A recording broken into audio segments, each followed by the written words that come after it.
If it ain't in writing, it ain't happening. In other words, have receipts. Now, this is a lesson I had to learn the hard way. And hopefully you learn from my experience, that way you don't have to go through this too.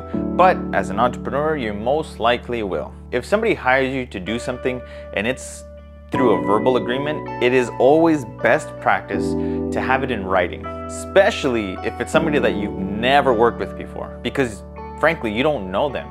You don't know anything about them. And it could be as simple as a piece of paper, a text, an email, and if you can, better yet, do all three. Something you can refer back to if there's a misunderstanding in the future. So a while back, I was hired to shoot an event. Everything was discussed and agreed upon via phone calls. We had agreed I was gonna shoot X at so-and-so date for Y amount. But when I showed up, everything changed. I now had to shoot X, Y, and Z all at the same time. I didn't come prepared to do that. I didn't have the extra equipment or manpower to cover everything. Therefore, being the problem solver that I am, I pivoted and made arrangements with some of the other creatives that were there because they all had cameras. They also were shooting the event. I asked the other creatives if we can share footage so that I can fulfill my client's request. But a bigger problem had emerged. What the other creatives shot was not what my client had requested of me. Even though I had discussed prior with them what they were gonna shoot, what I was gonna shoot, what my client wanted, and what we were gonna share, it was the wrong stuff. They said everything was okay, that they would cover that. They had their cameras, their team, that they can cover it for me just as long as I shared mine. Everything was okay, but it was not. And I was in trouble. At the end of it all, I did the best I could with the footage and tools at my disposal and turned in a finished product. Needless to say, my client was not happy.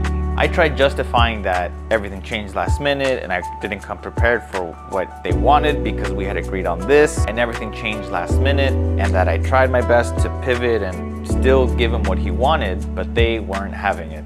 They said some things, I said some things.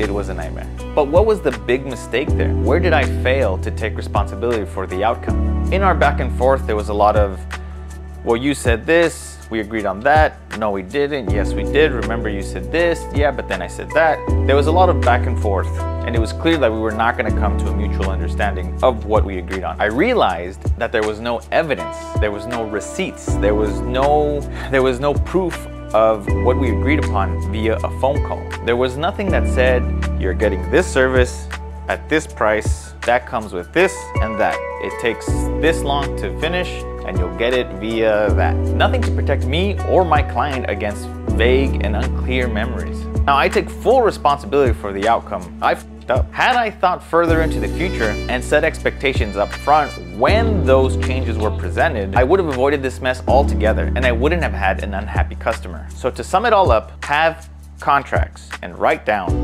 what you're doing, how much that's gonna cost, how long it's gonna take, what you need to bring to accomplish said thing. That could be equipment or a team, and how long that's gonna take.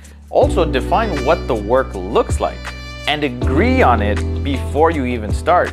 Because if the customer says they want blue and your definition of blue is more of a light blue, turquoise, greenish, you're gonna have a bad time. And I get that you can't please everyone.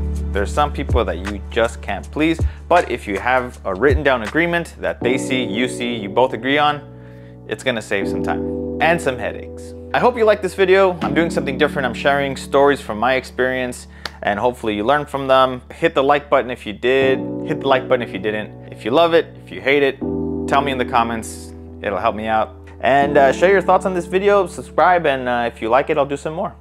Cool. Peace.